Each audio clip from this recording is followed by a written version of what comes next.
Good evening, everyone. My name is Eric Eickhoff, and I have the pleasure of serving as the Director of Alumni Operations at John Carroll University. Thank you so much for joining us this evening for our next installment of A.C.E.S, our Alumni Continuing Education series. A.C.E.S was established in the spring of 2013 as a way to connect our faculty, our alumni experts, with our larger alumni community. Over the past year, we've heard from experts on ethics and leadership, racial equity and social justice, disruptive technology, neurodevelopment, communication and marketing, and the financial life cycle, just to name a few. Tonight, we'll explore leadership in professional sports. Before I introduce our moderator for tonight, I want to share a few housekeeping items. First, we encourage you to view the program in full screen mode. Additionally, please ensure that you stay muted throughout the duration of the program. Following the discussion, we'll have an opportunity for questions and answers. Please utilize the chat feature for your questions, and I will curate them and present them to our presenters on your behalf. It is now my pleasure to introduce Dr. Andy Welki. Andy Welki received a BA in economics from Wilkes College and completed his PhD in economics from Penn State University. Since then, Dr. Welki has been a faculty member at John Carroll within the Department of Economics and Finance in the Boler College of Business. Past administrative experience includes service as assistant dean in the College of Arts and Sciences. He's an active researcher with publications areas including economics and sports economics, the choice of college major, the highway safety. Additionally, he's received awards for his teaching quality at the college level, the university level, and from external organizations. His university service includes more than 25 years as a faculty representative to the OAC, Ohio Athletic Conference, and the NCAA. Within the conference, he has held a number of leadership positions. Andy, thank you so much for joining us tonight. I'm going to turn over to you so you can introduce this project and your outstanding students. Thanks, Eric. Let me start by, first of all, thanking everybody who's with us in the audience. I'd like to sort of frame our event for tonight by making it clear that I'm really not the focal point of tonight's activities. This activity grew out of a class that I taught last fall, of which many of the participants tonight were students in the class. And we were looking at a sports economics class and a variety of business-related stuff, but a dimension of it had to do with the issue of leadership in professional sports organizations. And we know that there have been initiatives over time to try and change that. You'll hear conversations all the time about, no black NFL head coaches or general managers and all the rest. So it became curiosity to me to wonder, how much progress has been made. So each of the students that you'll hear from tonight has a different sport and a different city that they represent. We picked 8 different cities, all of them with NFL franchises, NBA franchises, and MLB franchises. And so you'll get a potpourri of the geography of America as well as across all the sports landscape. And so each one will be sharing what they know about their particular space. I guess I would encourage you simply to just pay attention to keep track of the patterns that you might see emerging in sports as well as geographically. I don't know what they are, and I guess we're all on a discovery trip. So with that said, let me get some screenage up here so we can then proceed to allow our presenters to share what they know. And we'll start with first the Miami area, and our leadoff hitter tonight will be Mr. Adam Shaw. Thanks, Dr. Welki. So as he mentioned, we'll be starting off with the city of Miami, and I was covering the Miami Marlins, which is the Major League Baseball team in the city of Miami. And they're an interesting case because their general manager, her name is Kim Ng. She was hired after the 2020 MLB season, and she is the first female general manager of any of the 4 major North American professional sports. And she's the first Asian general manager in Major League Baseball. So this is pretty interesting because she has had a long career in Major League Baseball, both as an assistant general manager for the Dodgers, as well as some other teams, and a position in Major League Baseball itself. And she was finally hired as the general manager for the Miami Marlins in late 2020. Another area of diversity that we see with the Miami Marlins is in Derek Jeter. He is no longer but was at one time a part-time owner and CEO of the Miami Marlins organization. And at the time, he was the only non-white CEO or president of any Major League Baseball team. And given that he was in this role from 2017 to 2022, he was instrumental in the hiring of Kim Ng. So it's pretty cool that these two individuals are so closely connected. So now I'll pass it on to the Miami Heat.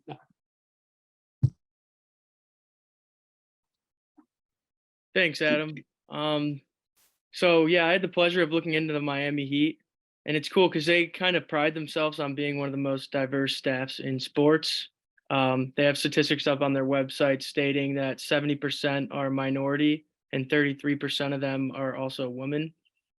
The head coach being Eric Spoelstra, he's actually the first Asian Filipino American head coach in any of the 4 major American sports leagues.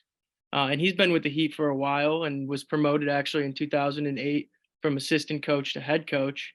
And he had the pleasure of being with the big 3, LeBron, D Wade, and Chris Bosh. So he won a lot of championships being there. And then they also have a good amount of females in leadership roles. Leah Abad being the senior controller, Akira DiLorenzo being the director of digital content, Sherella Lane, senior manager of administration services, and Clara Vasquez, who is the director of the Heat culture. And if you actually go on their website, they all have interviews which are super interesting, and they just kind of talk about their experience with the Heat and being a female in the sports industry. Thanks, Giovanni. What we'll do now is we'll hear about the Miami Dolphins. So for the Miami Dolphins, we'll start off with Donna Ponte, who was the executive VP while she was there. So she started off in 2010 to 2012 as the senior VP of football administration for the Dolphins, and then quickly moved up to the executive vice president of football administration from 2012 to 2016. And during this time, she was one of only 2 female vice presidents of the NFL teams, one other one being Katie Blackburn on the Bengals.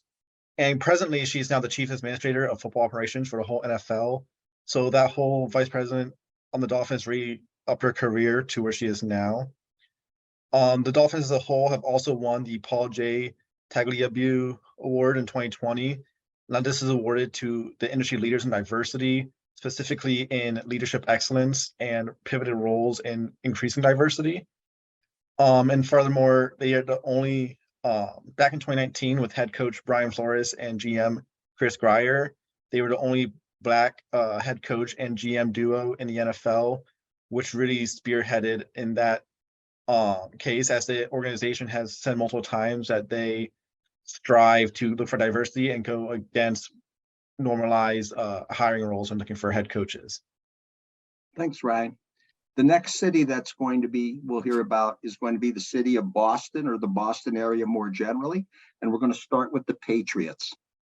Yeah, so when it comes to the Patriots, they're quite the opposite of what you see in Miami, with a lot of diversity down that range. So right now, they're currently the 3rd least diverse NFL franchise. About 33% of their coaching staff is people of color.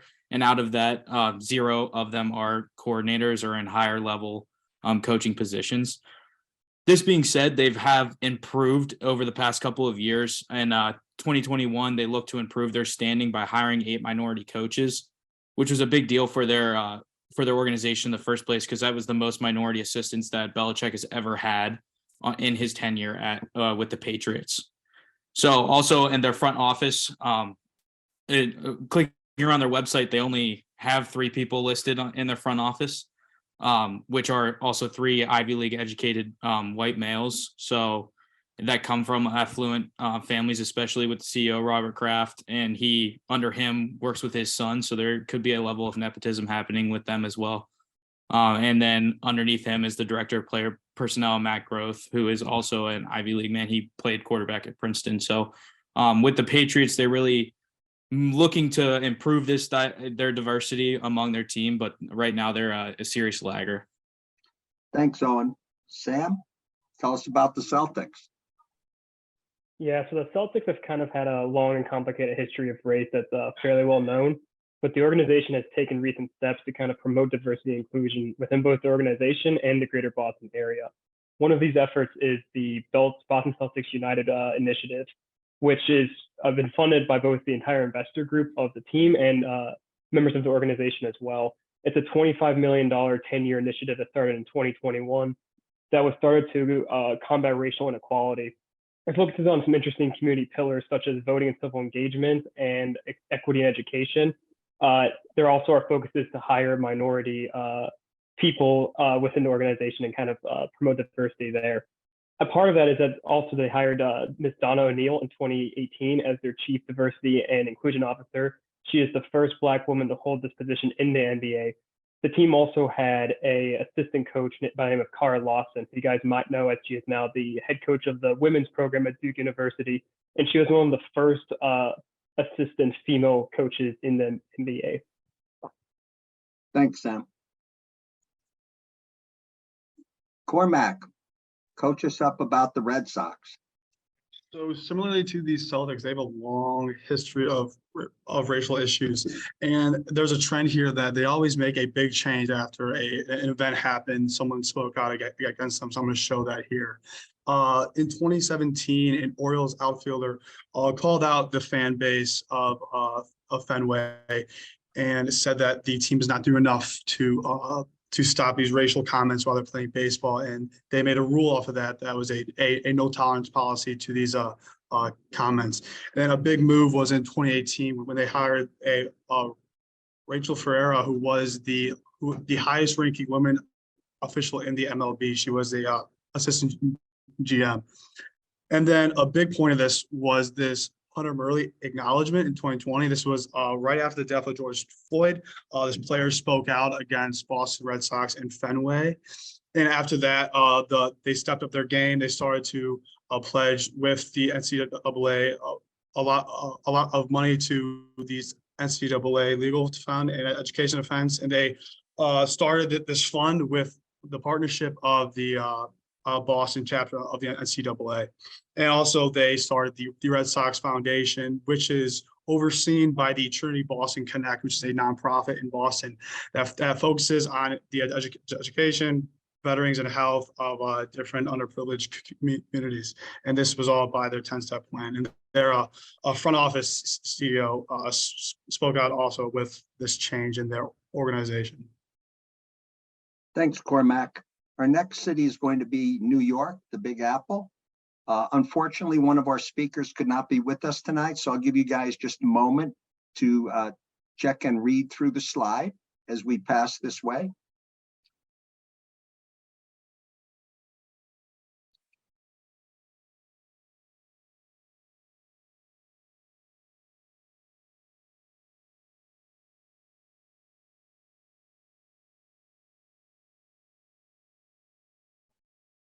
Just a brief cap, looks like significant changes in terms of positions of leadership for women, and they're one of the first with a high-level minor league manager who is a woman. And now we're going to move to another New York franchise, state-wise. We're going to Bills Mafia. So the Buffalo Bills were established in 1960. They are currently owned by Terry and Kim Pegula, who bought the team in 2014. And then Kim Pegula said that our fans are diverse, our players are diverse, our ownership is diverse, and we need that diversity of thought and background reflected in our organizations as we try each day to become better. And Kim Pegula is a important person in the NFL, as she is one of two people of color to own an NFL team. And she really pushes to have women in the organization, whether full-time or for an internship or a year-long fellowship. She is also a big supporter of social justice, racial equality, diversity, and inclusion. She really believes that women can improve the NFL. And the Bills hired Catherine Smith as a special teams quality control coach in 2016. She was the first female full-time coach in NFL history. So she really paved the way for women entering the NFL. And the Bills coaching staff is also racially diverse, from having people of color coaching running backs to wide receivers all over the place. Thanks, Jack. Denny's will now tell us about the Brooklyn Nets. The Brooklyn Nets, currently owned by Joseph Tsai, a Taiwanese philanthropist. However, before Tsai, there was Mikhail Prokhorov, a Russian oligarch. And what I thought was interesting was during Prokhorov, he wanted to build a brand new arena for the Nets. And he hired two women, Marianne Gilmartin, a commercial real estate developer, and Irina Pavlova, a former president of a sports and entertainment group. He chose these two women to lead and develop the Barclays Center, which was successfully built in 2012. And going on, the Brooklyn Nets are constantly trying to improve their organization by hiring a more diverse selection. As of right now, the Brooklyn Nets have 13 executive leadership positions of both people of color and women. This number is impressive and has been increasing over the years. In addition, to support social justice and equality, the recent owner also launched a supplier diversity program. This provides minority and women-owned businesses the opportunity to become suppliers of the goods and services for the team and arena. So overall, the Nets have grown to a more diverse organization. Thank you, Denny's. City of Chicago is next, and we're going to hear about the Bulls. Hi, yes. So we're going to be talking about the Chicago Bulls. According to the Chicago Bulls, it's been very criticized for the past couple of years, especially. I've pointed out the Bulls' lack of diversity in the front office, especially in the 21st century. So they have had no high-ranking African Americans on the Bulls staff until 2016, which was especially confused for most people because it's a very progressive city, the city of Chicago, and a very progressive league as in the NBA. And just until 2016, they hired Mark Eversley, who was the first Black man to become general manager of the Chicago Bulls, and he still is the GM of the Chicago Bulls, which is very progressive for them, especially possessing critics before them. So the next part is the coaching staff. So Roy Rogers and Sean Respect are African Americans, and Karen Stack Umlauf is a woman who is on the coaching staff. So they have definitely presented more diversity within the actual coaching staff itself in recent years. And their head coach has been a big question mark. They have not had a black head coach since Bill Cartwright in 2004, which again, they have had many suspective problems with that in recent years. Thanks, Corey. Next up, the Bears. Yeah, so the Bears are actually one of two charter franchises in the NFL. They have 8 NFL championships with 1 Super Bowl, as well as the most Hall of Famers by any team. However, their goals extend far beyond the field as seen in their mission statement above and their recent charitable efforts. Their owner is actually Virginia Hallis McCaskey. She was born in 1923, just celebrated a century on this earth, and is the daughter of Bears founder George Hallis. She's been the oldest owner since 2014, and despite her title being secretary to the board of directors, she still has 80% ownership of the team, which shows the faith people have in her to delegate responsibilities. One of the people she's delegated a lot of responsibility to is Ryan Poles. He's actually quite young at 36 years old, former player for the Chiefs and director of player personnel for the Chiefs. In his 13 seasons there, he has 1 Super Bowl, 2 FC championships, and 7 AFC division titles. He is one of 8 black GMs in the league and has a stellar resume on top of everything I've already previously mentioned. And as you can see from these 2 prominent members of the Bears, they have no problem creating a diverse environment to try and win games. Unfortunately for me, though, they haven't been too good at winning games in the past couple of years, and I'm hoping that will change this Thursday at the NFL draft with Ryan Poles. There you go. Thanks, Chris. The Cubs, Luke, please. Yeah, so moving on to the Cubs, I actually got the choice to choose between either the Cubs or the White Sox.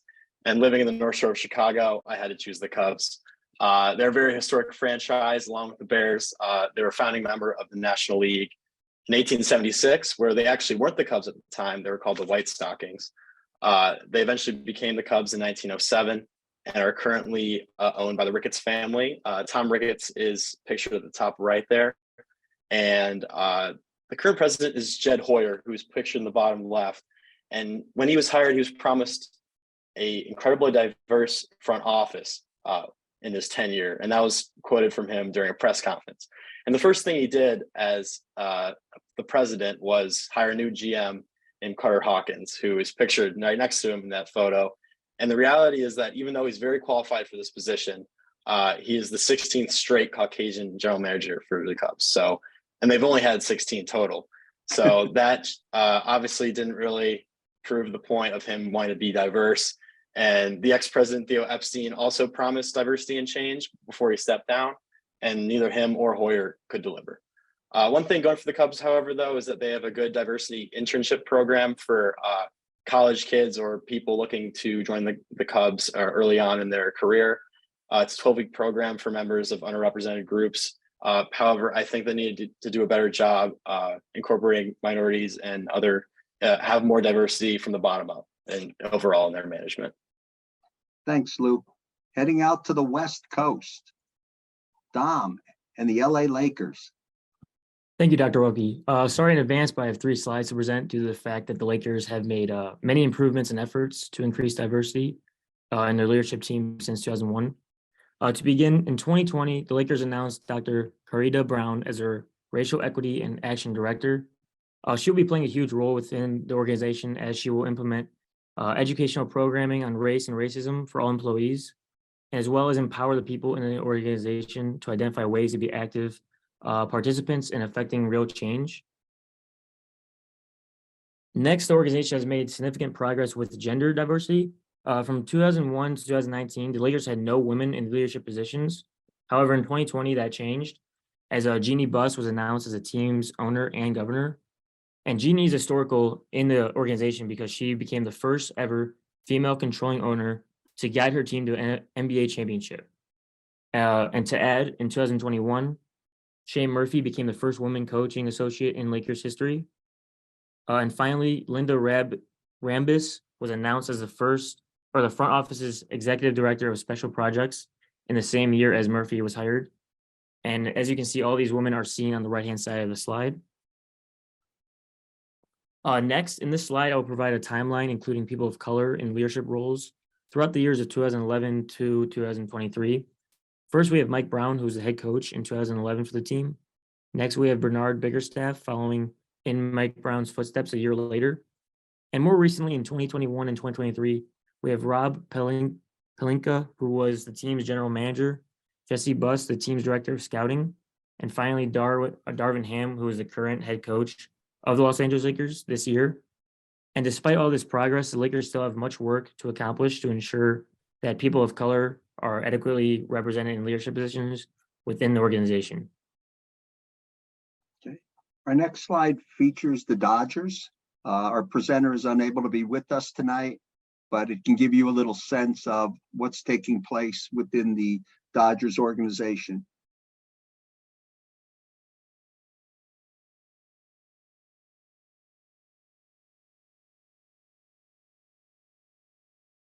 Okay. We're going to now transition to football in the LA area. Thank you, Dr. Welki. So I did both the LA Chargers and the LA Rams. So going into the LA Chargers, in 2001, they hired Damon Mitchell, who at the time was the only African-American head athletic trainer. And then in 2020, so just 3 years ago, they hired one of the first female dietitians in the NFL, in Paige Crawford. But one of their biggest steps in diversity was taking part in the Diversity in Sports Medical Pipeline Initiative, which essentially what happened was a group of 8 NFL teams paired up with historically Black community or colleges and universities and hired about 2 or 3 students per team. And then they worked with the team, typically with the head athletic trainer, and kind of got that experience working with a pro football team. So going into the LA Rams, they signed Kenny Washington and Woody Strode in 1946, effectively breaking the color barrier within the NFL. At the time, in 1946, African-American players were looked on as temporary players. However, Kenny Washington and Woody Strode were the first, what was seen as permanent African-American players in the NFL. And then they also took part in the Diversity in Sports Medical Pipeline Initiative. Thanks, Connor. The CLE next. Thank you, Dr. Welki. So unfortunately, the Cleveland Guardians have not made as many strides toward inclusivity as some of the other teams that have been talked about tonight. That being said, they recently hired a new head of diversity, equity, inclusion, Matt Grimes, in 2021, and things like this do take time. Grimes has been quoted saying, "We lack in diversity, we lack in gender diversity, we lack in racial diversity. So we want to make sure our workforce better represents the demographics of the community we serve here in the Northeast Ohio." The Cleveland Guardians currently have 12,000 full-time front office and on-field employees, and 71% of these employees are white and 80% of them are men. And while the Guardians are working towards being more inclusive internally, they are also working towards being more inclusive and helping these minority groups externally within the community. And the Guardians are undergoing a $202 million of renovation at Progressive Field in 2024.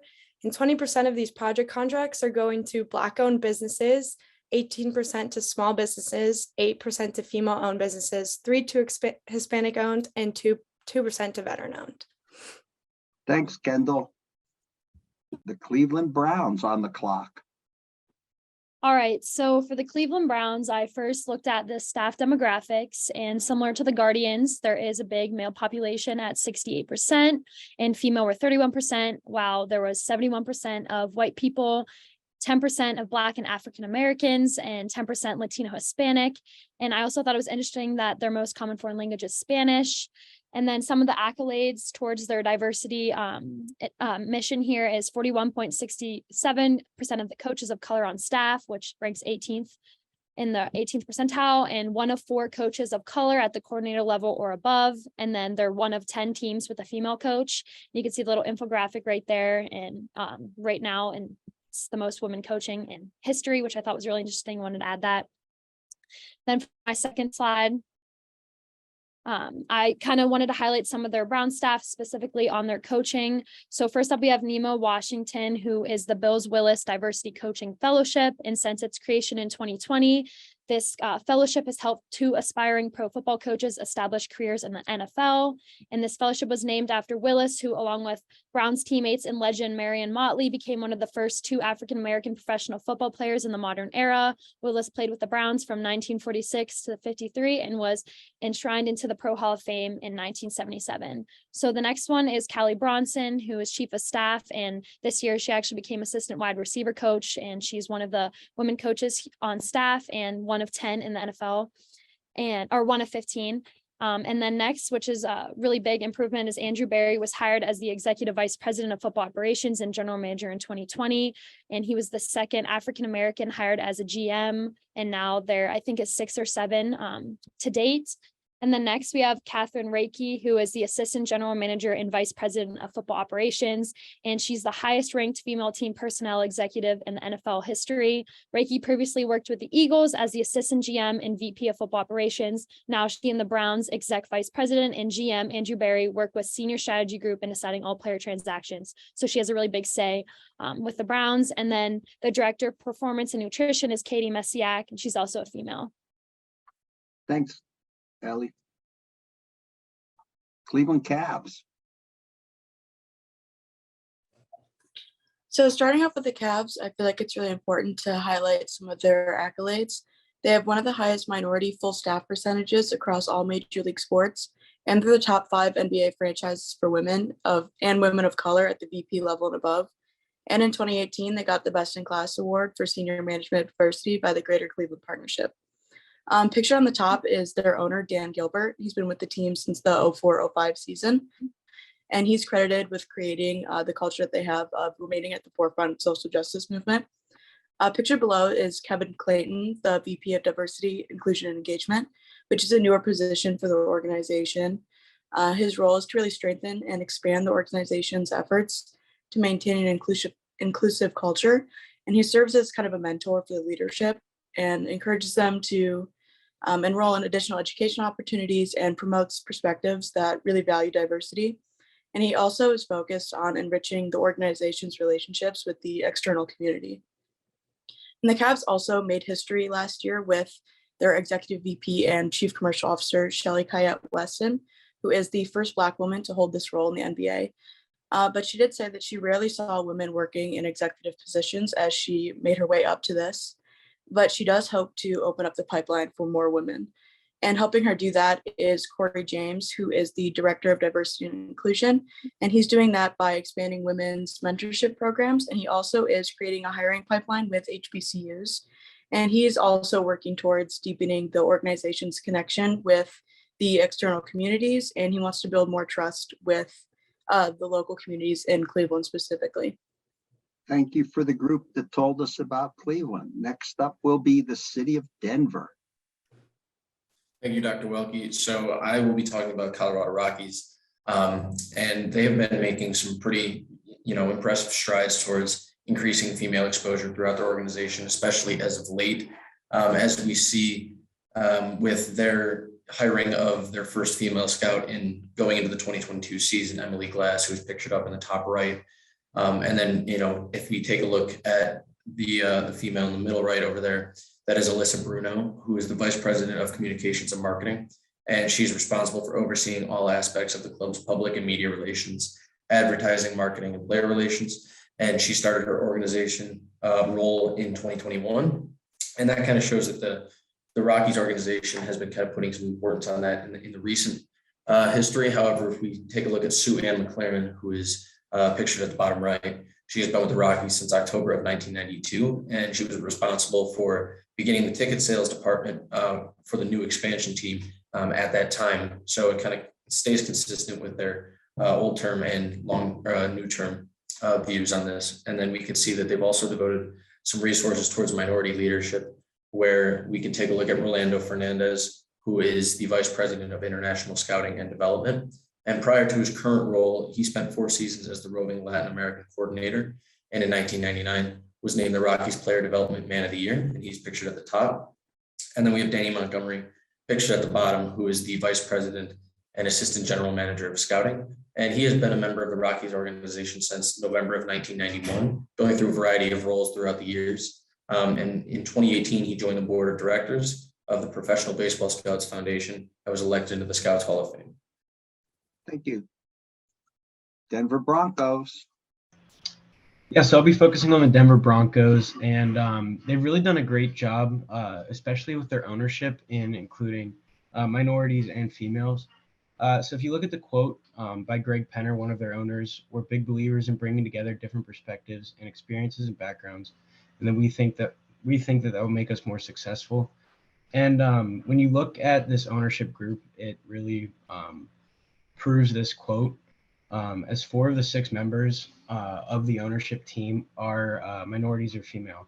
So when you look at Carrie Walton Penner, who was one of the daughters of Rob Walton, and Condoleezza Rice, who was a former Secretary of State, Melody Hobson, who's the president at DreamWorks, and Lewis Hamilton, who is actually an F1 driver, who owns the most wins in F1 history.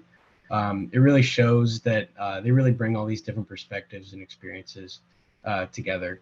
And then when you look at the team president, Damani Leach, who they just hired in 2022, he's one of the 7 minority team presidents in the NFL. So the Broncos have really done a good job top down in applying these minority figures. I'm not sure who that slide belongs to. I don't know who that is. Not a problem. Basically designed to show the racial demographics of the leadership groups in that Denver space.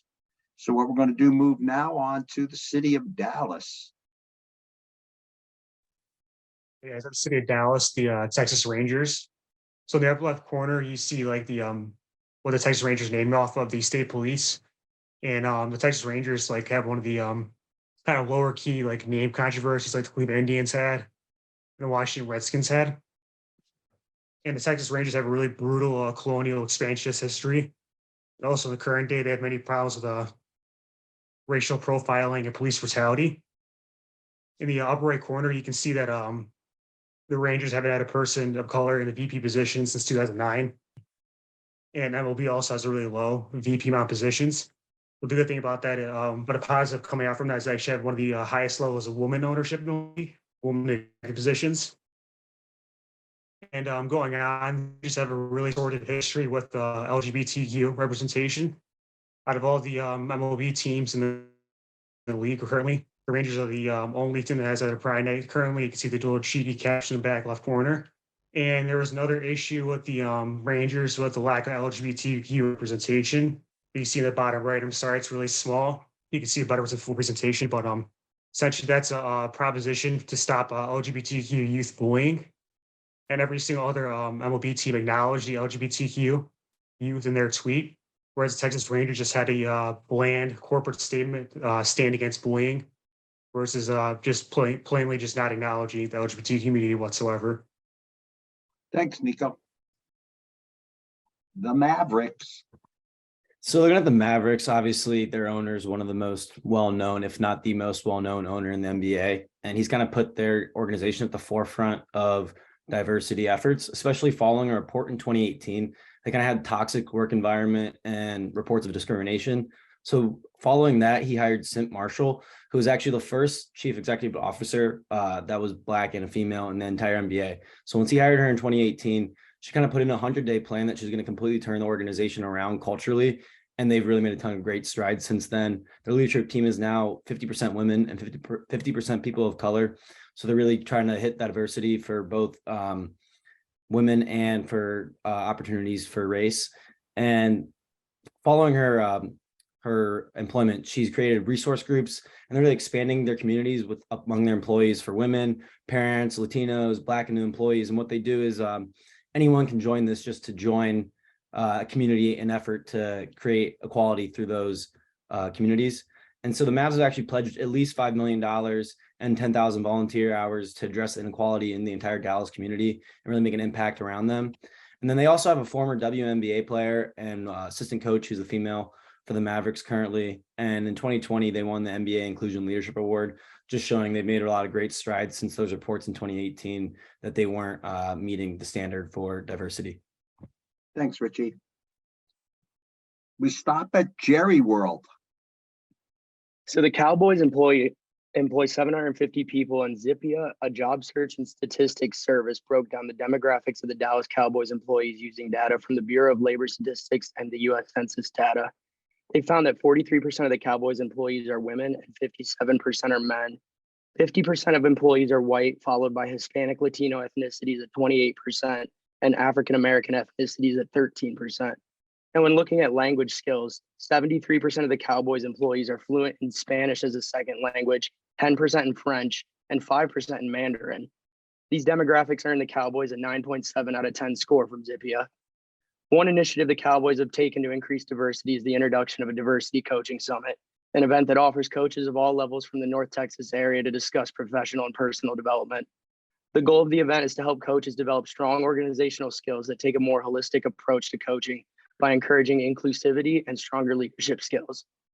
And at the head of the Dallas Cowboys is Jerry Jones, who's actually recently come under scrutiny from the public, and he was identified in the photo pictured at Arkansas's North Little Rock High on September 9th, 1957, where white students denied 6 Black students access to the school. The students were harassed, and Jones commented on the incident by saying, "I don't know that I or anybody anticipated or had a background of knowing what was involved. It was more of a curious thing," issuing no apology or assuming any responsibility for his involvement. Regardless of what that level of involvement truly was, it shows an element of insensitivity to current issues of race and serves as a reminder that we are not as removed from institutionalized racism as we may think. Thanks, Chandler. We're back live. Slides are all done. You've heard our presentation. I guess back to Eric to a degree to see if there are any questions that you would like our guest presenters to comment on. I just asked the chat, the people in the chat, if they have any questions, feel free to use the chat and I'll ask them on your behalf. I guess one question I would have for all of you, when you were researching your various groups, were there ones that surprised you more than others? Whether that be they were more inclusive than you thought they would be, or you thought maybe they were a little bit further along in inclusivity than they actually are?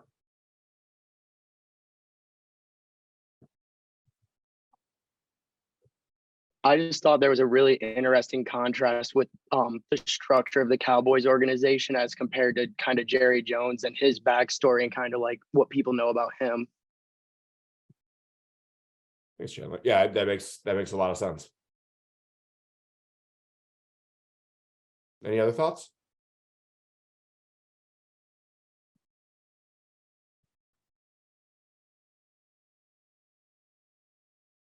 I think for me, it kind of made sense that the Dallas Mavericks are kind of setting the standard given Mark Cuban's notoriety, but also I think it just makes sense with the NBA kind of being at more so at the ahead of things. And I think compensation we kind of saw with across all the cities, the NBA seems to be kind of ahead in terms of it, which makes sense. Thanks, Richie. I thought it was interesting. Oh. You can Go, go. Ellie. Okay. I found it interesting just when looking at the Browns and how Cleveland is just such a racially diverse city, to see that still over 70% of the employees were white. I thought that was very interesting. Yeah, to talk about a little bit of the diversity aspect of it, especially with the Chicago Bulls, it's such a progressive city. For them to be lacking diversity and inclusion with their team, especially a very notable team, especially in the 90s and going forward. It was very interesting to see that they lacked that kind of diversity within their program, especially in their head coach. Like I had stated before, their head coach they've not had a black head coach since Bill Cartwright in the early 2000s, which I just thought was very interesting considering their past and considering that the city itself is very progressive. For sure.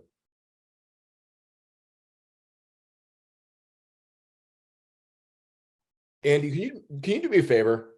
Sure. Can you go back to the Cleveland Guardians slide? Cleveland Guardians slide. So I got a Oh, I'm sorry. Let me get a screen share up there. You're absolutely fine. So I got a note from an alum, direct message, and anyone who's a baseball fan knows probably Cleveland, the then Indians, some of the barriers they broke with Larry Doby being the second African American in the major leagues, and then Frank Robinson being the first black manager in the major leagues.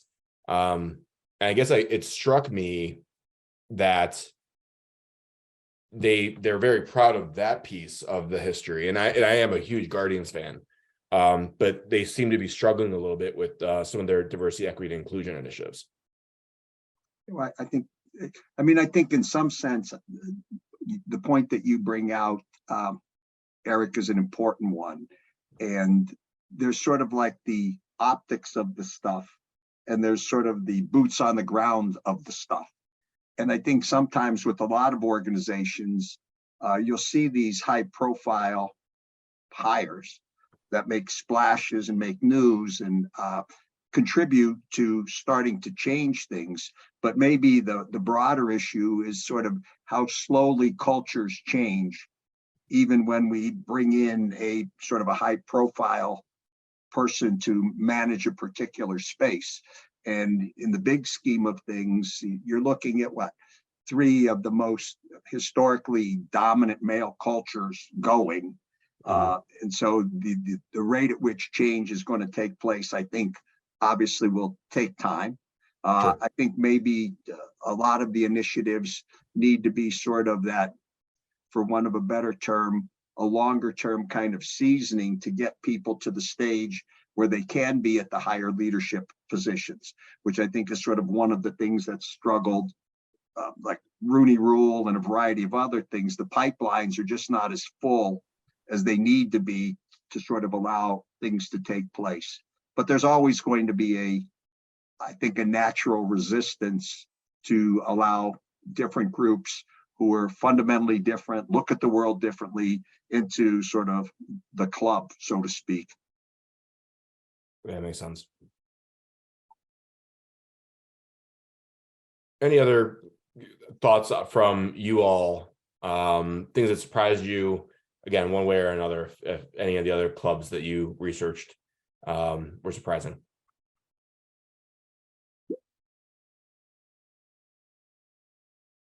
Did any of you look at, just out of your own curiosity, the league offices? So obviously you have the individual teams, but did any of you look at the league offices to see how they are doing with diversity initiatives? So as far as Major League Baseball goes, so I had the Miami Marlins, and their general manager is Kim Ng, who's the first female general manager in Major League Baseball. And before she joined the Marlins, after she left the Dodgers in 2011, she worked for Joe Torre in the MLB commissioner's office for 10 years before she was hired by the Marlins. So I thought that was pretty interesting that she worked in the commissioner's office. We like that Guardians tricked out in the back there too. I have to rep the Guardians. Understood.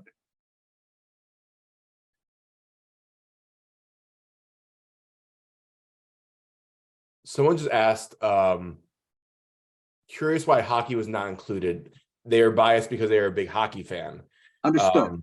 I understand. Yeah, I mean, in fairness, I guess we took the approach that those three have historically been the flagship sports, certainly from a televised standpoint, revenue standpoint, profile standpoint. So it wasn't really a desire to exclude hockey, because I think there's a legitimate conversation. It would be fascinating, I think, at some level, if we were to have included the WNBA to see how that particular space might have mapped out on a diversity and racial lines, or Major League Soccer, where maybe the culture isn't quite as entrenched and the organizations developed at a different historical point in time, so they don't have as much history to them to sort of overcome and bring about change.